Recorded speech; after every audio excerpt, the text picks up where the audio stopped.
gözlədim, nə vaxtsa gələrsən, məllə keçən günün qədrini bilərsən.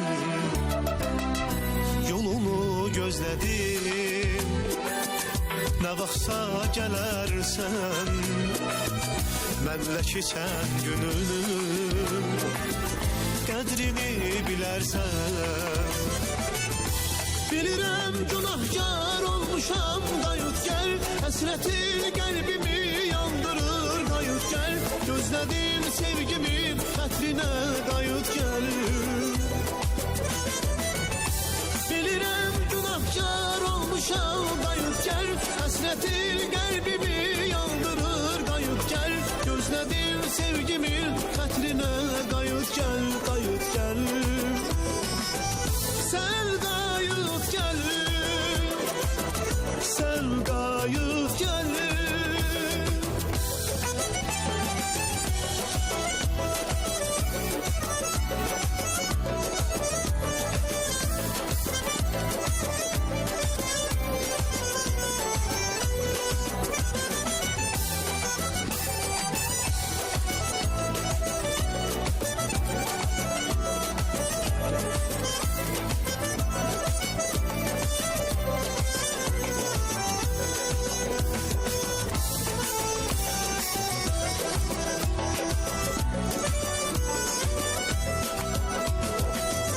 Sevenler yatmayır, geceler biləsən, məni tənha qoyub, sən hara getmisən.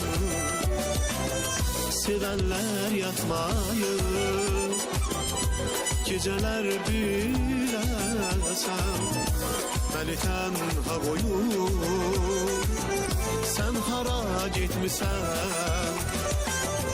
Ellerim okşamır o qara telləri, yolumu gözləyirəm, söyləsən hardasan.